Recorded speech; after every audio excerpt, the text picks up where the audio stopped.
Terima kasih kepada Menteri Undang-Undang dan Reformasi Institusi kerana membentangkan laporan tahunan Suhakam 2020 di dalam Dewan Yang Mulia ini.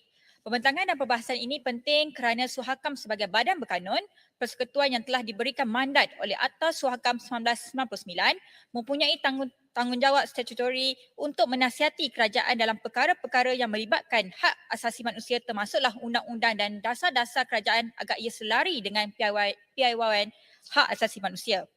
Pembentangan laporan ini juga menunjukkan komitmen dan keseriusan kerajaan Madani terhadap hak asasi manusia di Malaysia.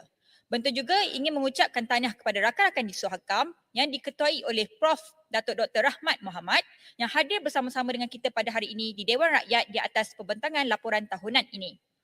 Tuan Yang di-Pertua, Suhakam sebagai sebuah National Human Rights Institution dengan izin mempunyai tanggungjawab kepada Dewan Yang Mulia ini di bawah Belgrade Principle untuk bukan sahaja membentangkan laporan tahunan ini tetapi juga menjalinkan kerjasama bagi membentuk rangka kerja terhadap penggubalan dan perbincangan berkenaan dengan undang-undang dan dasar-dasar negara yang secara tidak langsung memberikan kesan kepada hak asasi manusia.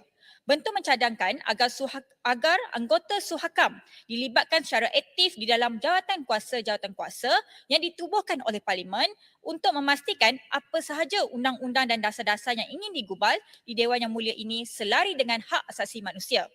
Bentuk juga mencadangkan agar Akta Suruhanjaya Hak Asasi Manusia Malaysia Suhakam 1999 dipinda bagi memastikan pengukuhan peranan dan fungsi Suruhanjaya. Di antara aspek yang perlu ditambah baik di dalam Akta Suhakam adalah antara lain peranan Suhakam di dalam Parlimen. Peruntukan sedia ada di dalam Seksyen 4 Akta Suhakam adalah terlalu umum dan belum betul-betul merefleksi Belgrade Principles dalam hubungan antara NHRI dengan Parlimen. Selain daripada itu, prosedur pelantikan dan pemecatan anggota Suruhanjaya sebagaimana yang diperuntukkan di dalam Akta Suhakam perlu ditambah baik agar proses pelantikannya lebih telus dan tidak disalahgunakan untuk kepentingan politik. Di dalam laporan tahunan Suhakam 2020, halaman 23 dan 24, kita mengambil maklum pelibatan Suhakam di mahkamah sebagai peguam pemerhati dan amicus. Walau bagaimanapun, ia masih belum mencukupi. Saya kira jika Suhakam diberikan lebih kuasa untuk memfailkan dan untuk memulakan tindakan undang-undang di mahkamah terhadap kes-kes pelanggaran hak asasi manusia di mahkamah seperti Australia, itu akan memberikan isyarat mengenai tahap keseriusan kerajaan terhadap hak asasi manusia di Malaysia. Datuk Yang di-Pertua, Malaysia masih belum meratifikasi The Convention Relating to the Status of Refugees 1951 dengan izin. Dimaklumkan juga bahawa Suhakam telah berbincang dengan Kementerian Dalam Negeri, Jabatan Immigration, PDRM dan UNHCR berkenaan dengan perkara ini. Kita juga mengambil maklum bahawa terdapat keperluan untuk menyeimbangkan isu keselamatan negara dan hak asasi manusia khusus di dalam isu pelarian ini. Walau bagaimanapun, kerangka undang-undang sedia ada masih belum cukup merangkumi isu-isu pelarian di Malaysia dengan manusiawi. Kita menyaksikan bagaimana sewaktu COVID-19, para pelarian ini takut untuk mendapatkan sertifikat vaksin kerana bimbang akan ditangkap dan dihantar pulang, sedangkan kebanyakan mereka bekerja sebagai cleaner dengan izin dan di beberapa sektor yang menyebabkan mereka berinteraksi dengan orang ramai. Ada juga di antara mereka yang bunuh diri dalam tempoh MCO dan MCOS sewaktu COVID-19 kerana tertekan tidak dapat bekerja, tidak ada wang untuk makan dan sebagainya. Bahkan bantuan juga sulit disalurkan kerana mereka takut dihantar pulang. Kita sewajarnya berbincang tentang undang-undang yang sedia ada bagi menangani isu ini. Realitinya, pelarian ini datang ke tempat kita atas pelbagai sebab. Di antaranya tekanan ekonomi, keselamatan, fear of persecution dengan izin dan sebagai manusia mereka perlu diberikan hak asasi yang sewajarnya. Begitu juga dengan Alternative to Detention, ADT, dengan izin, Datuk Yang di-Pertua, kepada anak-anak pelarian. Depo tahanan imigresen tidak boleh menyediakan sebuah suasana yang kondusif kepada anak-anak pelarian.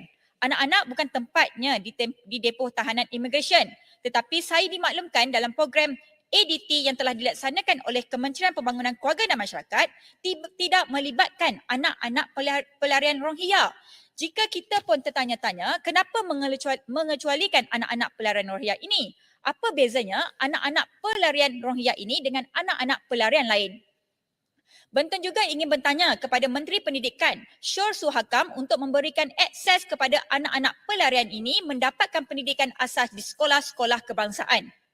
Adakah ia sesuatu yang boleh kementerian jalankan? Dan sekiranya anak-anak pelarian ini tidak dapat bersekolah, ia akan memberikan kesan bukan sahaja tidak manusiawi kepada kesan kehidupan sosial dan ekonomi juga. Apalah kehidupan ini tanpa pendidikan?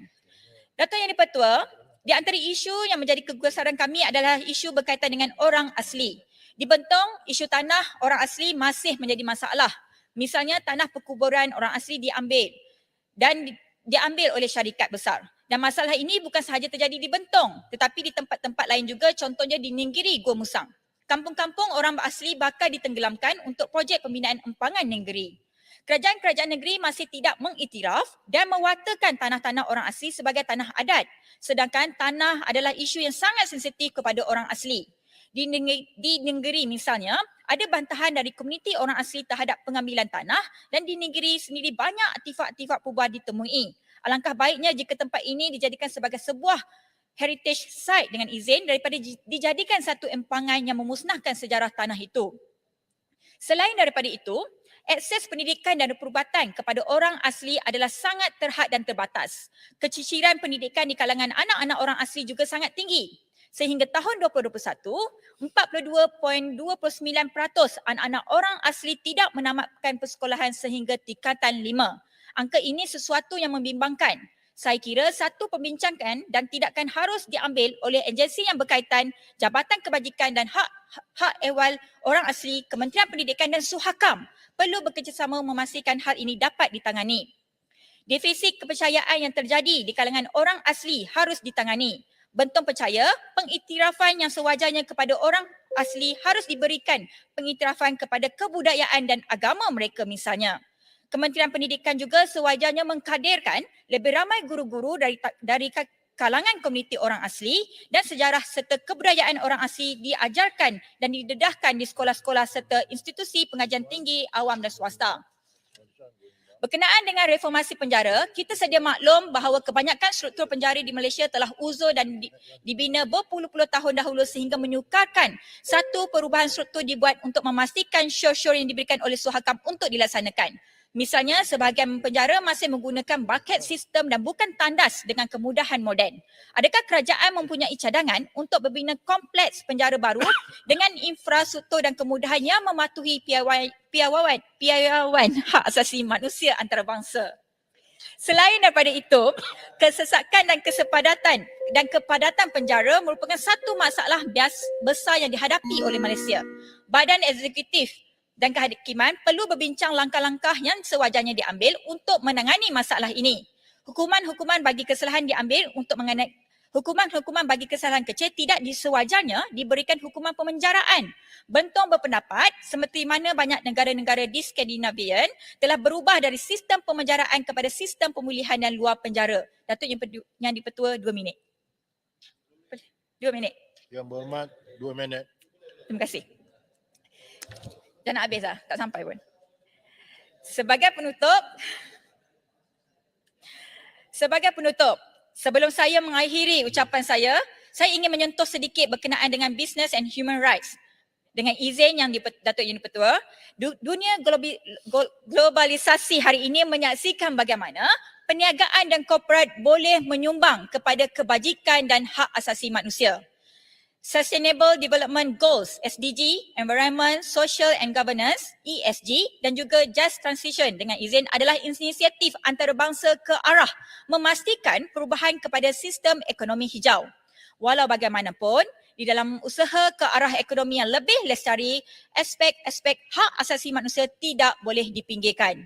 Datuk Yang di-Pertua, di sini saya merasakan peranan Suhakam sebagai institusi hak asasi manusia kebangsaan sangat diperlukan. Kepentingan ekonomi dan usaha menoktahkan kemiskinan seperti yang disebut oleh Yang Amat Berhormat Perdana Menteri sewaktu pembentangan belanjawan yang lalu sewajarnya seimbang dengan hak asasi manusia. Bentong memuji langkah yang diambil oleh kerajaan kerana melibatkan Suhakam di dalam pelan tindakan kebangsaan Malaysia mengenai perniagaan dan hak asasi manusia. Walau bagaimanapun adalah penting sekiranya Suhakam diberikan peranan untuk memantau pelaksanaannya.